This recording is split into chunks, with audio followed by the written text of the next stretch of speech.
ओम नमः शिवाय। आप सभी को होली की बहुत बहुत शुभकामना। लेकिन सबसे पहले मैं आप सभी से ये पूछना चाहता हूँ कि क्या आप जानते हैं कि होली क्या है, होली क्यों मनाई जाती है और होली हमें क्या संदेश देता है। अगर नहीं तो चलिए आज मैं आपको बताता हूँ कि होली क्या है।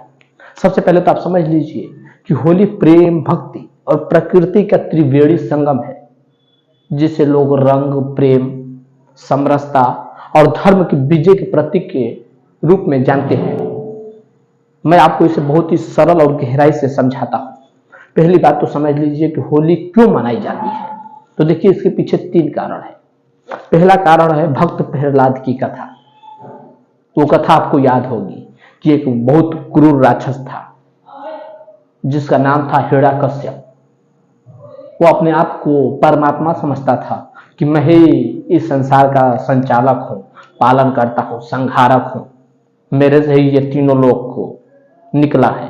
मैं ही इसको चलाने वाला, निर्माता हूँ, बनाने वाला भी मैं ही हूँ। मेरे से भिन्न कहीं कोई नहीं है। लेकिन उस राक्षस का एक पुत्र था जिसका नाम था प्रहलाद। वो विष्णु भगवान का परम भक्त था। अब हिरण्यकश्यपु के अहंकार को चोट पहुंची कि मेरा पुत्र मुझे छोड़ के किसी और की महिमा गा रहा, मेरा पुत्र मेरे शरण में आने के बजाय किसी और के शरण में जा रहा। ये बात उसके अहंकार को जची नहीं। उसने अपने पुत्र को मारने की बहुत चेष्टा की। कभी सांप से डसवाया, कभी पर्वतों से नीचे फेंकवा दिया, लेकिन विष्णु भगवान की महिमा, प्रहलाद हर बार बच जाता। उसको ये बात बिल्कुल भी जमी नहीं कि मैं मरना चाहता हूं और ये बच जा रहा बार बार।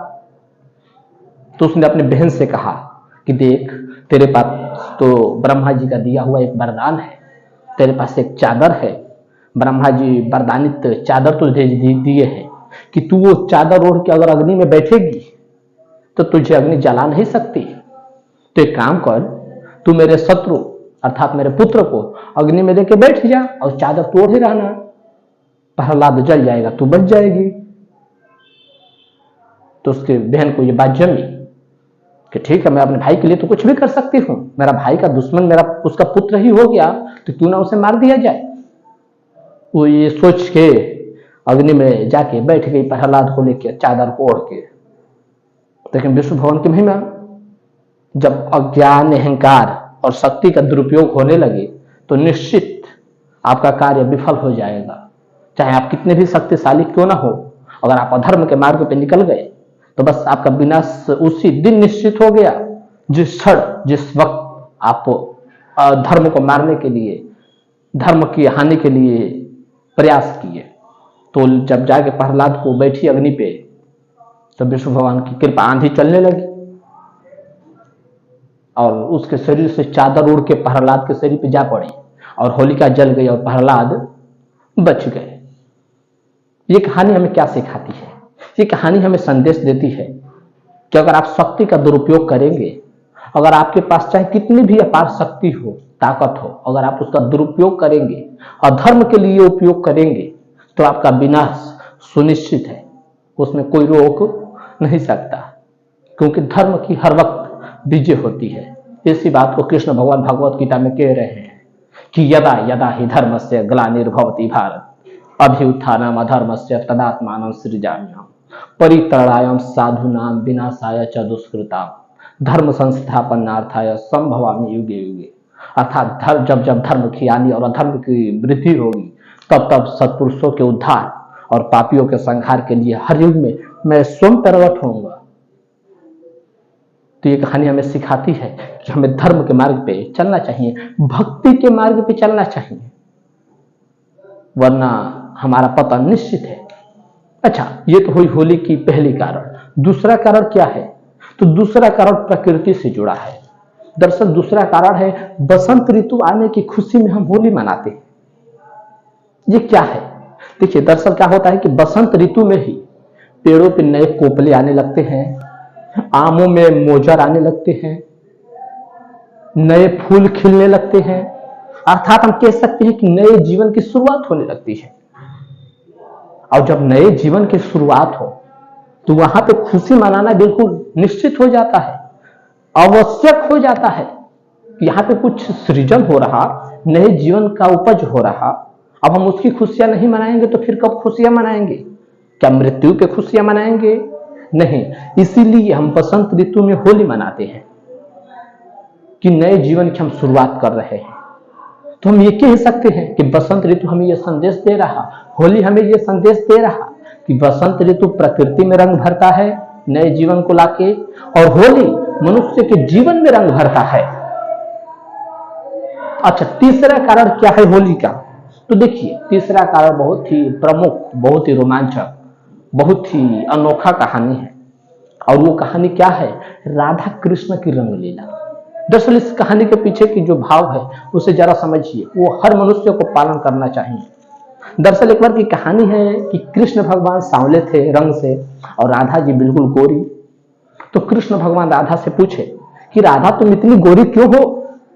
तो राधा जी बोली कि देखो, अगर ये भेद मिटाना है काले गोरे का, अगर चाहते हो कि हम दोनों एक जैसे हो जाए तो इसका एक ही उपाय है। कृष्ण भगवान बोले बताओ बताओ जल्दी बताओ क्या उपाय है? राधा बोली कि एक काम करो, तुम रंग ला के मुझे लगा दो, और जब रंग लग जाएगा तो फिर क्या काला क्या गोरा सब एक रंग में रम जाएंगे। कृष्ण भगवान को बात जमी, वो लाए रंग और राधा जी को लगा दिए। अब राधा जी भी सांवली हो गई, काली हो गई रंग में रंग के, और कृष्ण भगवान भी काले हो गए रंग में रंग के, और वहीं से होली की शुरुआत हुई। तो ये कहानी हमें क्या सिखा रही है? ये कहानी हमें सिखा रही कि जीवन में प्रेम के लिए किसी भी हद तक गुजरा जा सकता है, समानता सबसे सर्वोपरि है। राधा जी गोरी होके भी कृष्ण जी के लिए रंग लगवा ली कि हम दोनों एक जैसे दिखे। और आप देखिए, जब होली में रंग लगता है तो कोई कितना भी गोरा हो, कोई कितना भी काला हो, कोई कितना भी सुंदर हो, कोई कितना भी कुरूप हो, सब एक जैसे दिखते हैं। रंग लगने के बाद ना तो कोई सुंदर रह जाता है और ना ही कोई कुरूप। ये कहानी हमें सिखा रही है कि हमें समानता का भाव रखना चाहिए, जीवन को प्रेम और समानता से रंग देना चाहिए। तो हम कुल मिला के कह सकते हैं कि होली की शुरुआत अहंकार रूपी होलिका को जला के शुरू हुई और प्रकृति में नए जीवन की शुरुआत और प्रेम और समानता का पालन करना सिखा रहा। यह होली का संदेश है कि अहंकार रूपी होलिका को जला दो, नए जीवन की शुरुआत करो, एक नए पड़ाव पे निकलो, एक नई दिशा अपनाओ और अपना और पराये का भेद मिटा दो, उच्च और नीच का भेद मिटा दो, सुंदर और कुरूप का भेद मिटा दो। हम सब एक हैं। आप सोने को देखे हैं, सोने से तमाम प्रकार की आभूषणें बनती है, ईयररिंग बनती है, नोज पिन बनती है, बेंगल बनती है, रिंग बनती है, गले का नेकलेस बनता है, पेंडेंट बनता है, और भी तमाम प्रकार की आभूषण बनती है सोने से। वो देखने में अलग अलग दिखाई देती है। बेंगल बिल्कुल अलग, चूड़ी गोल, रिंग बिल्कुल अलग, ईयरिंग बिल्कुल अलग, नेकलेस बिल्कुल अलग। दोनों का कहीं आकार तालमेल नहीं खाता। देखने में तो लग रहा है कि यार बेंगल बिल्कुल अलग है, नेकलेस बिल्कुल अलग है, रिंग बिल्कुल अलग है, नोज पिन बिल्कुल अलग है, लेकिन उन सबका जो बुनियाद है, उन सबका जो आधार है वो एक है और वो है सोना। तो यही मैं कहना चाहता हूं कि हर जीव में परमात्मा ही बसे हैं, उसी एक परमात्मा की हम सब अभिव्यक्ति हैं, लेकिन फिर भी हमें अहंकार पाल लेते हैं। कोई सुंदर हो जाता है तो उसको सुंदर होने का अहंकार हो जाता है, कोई पद पे बैठ जाता है ऊंचा तो उसको पद का अहंकार हो जाता है। इतना तो छोड़िए, मैं आपको अपने जीवन की 4 दिन पहले की कहानी बता रहा हूं। मैं जिस कंपनी में काम करता हूं वहां पे एक क्यूसी वाली है। अब मुश्किल से 3 महीने 4 महीना पहले क्यूसी बनी है, सभी का पीस चेक करती है। क्यूसी का अर्थ हुआ क्वालिटी चेक, तो सबका चेक करती है। अब उसको उस बात का भी अहंकार आ गया है कि मैं तो क्यूसी वाली हूं।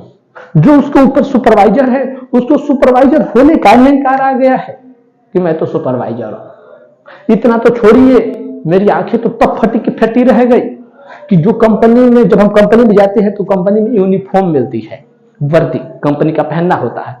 जो कपड़ा हम अपना पहन के जाते हैं वो कंपनी में खोल देनी पड़ती है और वहां की कंपनी का कपड़ा पहनना पड़ता है। ड्यूटी का ये रूल है, वो उसके प्रोटोकॉल में आती है कंपनी के। कि वहां का कपड़ा पहनना पड़ेगा। तो कपड़ा जो धो के देता है उसको भी ये अहंकार आ गया। ये मेरी सुन के उसकी आंखें, उसकी बात मेरी आंखें फटी की फटी रह गई कि धत्तेरे की।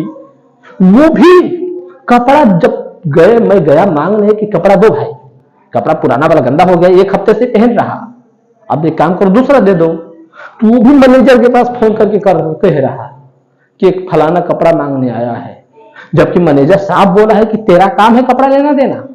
लेकिन उसको भी इस बात के अहंकार आ गया। उसने फोन क्यों किया पता है क्यों? ताकि उसको लगे कि देख मेरी कितनी वैल्यू है, मैं तुझे यहां पे 20 मिनट खड़ा करा दिया, मैं चाहूंगा तो दूंगा ना तो नहीं दूंगा। और हमें लगता है कि हमें अहंकार नहीं है, हम छोटी छोटी बातों का अहंकार पाल लेते हैं। मेरा एक दोस्त है, वो उसी काम में माहिर है, मतलब कि इस कंपनी में वो मेरे से पुराना है, वो 5 साल से टिका है, मेरा मुश्किल से 6 महीना हुआ। तो वो यहाँ का काम थोड़ा बेहतर ढंग से समझ गया है।